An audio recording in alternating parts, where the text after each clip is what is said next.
The Galactic Council chamber fell silent as Commander Vex Thor's chitinous mandibles clicked in what passed for laughter among the Zitherian species. His three eyes focused on the lone human standing before the assembly of alien dignitaries. "You expect us to believe," Vex Thor's translator crackled, "that your primitive species once possessed technology capable of interstellar warfare?" Dr. Marcus Chen stood firm, his weathered hands gripping the datapad containing years of research. Around him, representatives from a dozen species exchanged knowing glances.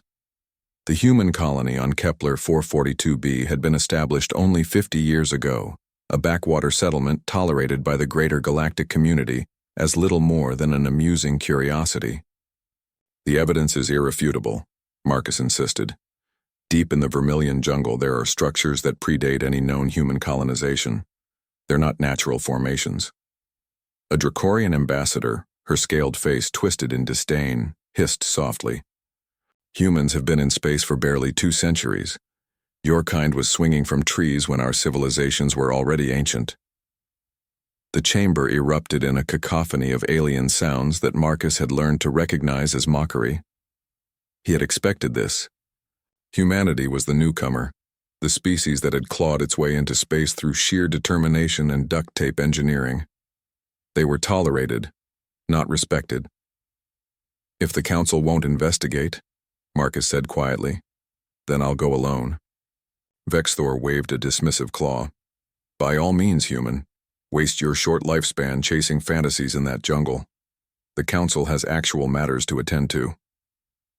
3 weeks later, Marcus stood at the edge of the Vermilion jungle, a backpack full of supplies weighing on his shoulders. The jungle earned its name from the crimson bioluminescent fungi that covered every surface, casting everything in an eerie red glow even during the day. It was unexplored territory, considered too dangerous and worthless for proper colonization. The first 2 days were hell. Marcus hacked through dense vegetation, his clothes soaked with sweat and the humidity thick enough to drink. Twice he narrowly avoided predators native to Kepler 442b, creatures the locals called razorhawks for their ability to slice through body armor with serrated wing edges. On the 3rd day he found it. The structure emerged from the jungle like a sleeping giant. Vines and centuries of growth had consumed it, but the unmistakable angles of constructed metal showed through. Marcus's heart hammered as he approached, his scanner going wild with readings. The hull was massive, easily 300 meters long, and constructed from an alloy his scanner couldn't identify. As he cleared away the vegetation from what appeared to be a hatch, his breath caught in his throat. There, corroded but still visible, was text. Not alien glyphs or mysterious symbols, but English letters, UESN Indomitable, 2547. "Impossible," Marcus whispered. It was 2847 now. This ship was 300 years old, predating humanity's first successful warp drive by nearly a century. According to every history book, every record, humanity had been confined to the solar system until 2634. The hatch opened with surprising ease, as if it had been waiting. Emergency lighting flickered to life, powered by something that had survived 3 centuries of jungle conditions. Marcus descended into the ship, his flashlight cutting through the darkness. The interior was pristine, preserved by the ship's hull. He moved through corridors clearly designed for human proportions, past crew quarters and storage bays. Everything was labeled in English and Chinese and Hindi and Arabic, the languages of Earth, but not quite. The grammar was subtly different, the turns of phrase archaic. When he reached the bridge, Marcus found the logs. Captain Sarah Okonkwo's face appeared on the holographic display, her uniform crisp, her eyes tired. Final log entry, October 15th, 2547. Our mission has failed. The Convergence War is lost. Earth has fallen to the Zitherian Imperium. Marcus's blood ran cold. Zitherians, like Commander Vexus Thor. We are the last of humanity's first fleet, Captain Okonkwo continued. 300 ships reduced to 1. We've discovered a temporal anomaly in this system, a rift that may allow us to escape to a different time, perhaps even before the war began. But we're too damaged to make the journey. Her image flickered, and when it stabilized, her expression had hardened with determination. So we're sending our data instead. Everything we learned, every technological advancement born from desperation, every tactical insight. We're encoding it in the ship's core and sending it through the rift, programmed to activate only when humans find it again. The Zetherians believe they've wiped us out, she said. Let them think that. Let them grow complacent. Humanity will return, and when we do, we'll remember. The display went dark. Marcus stood in silence for a long moment before making his way to the engineering section. There, exactly as the captain had described, was the data core, still functional, still waiting. He extracted the core, his hands shaking as he realized what he held.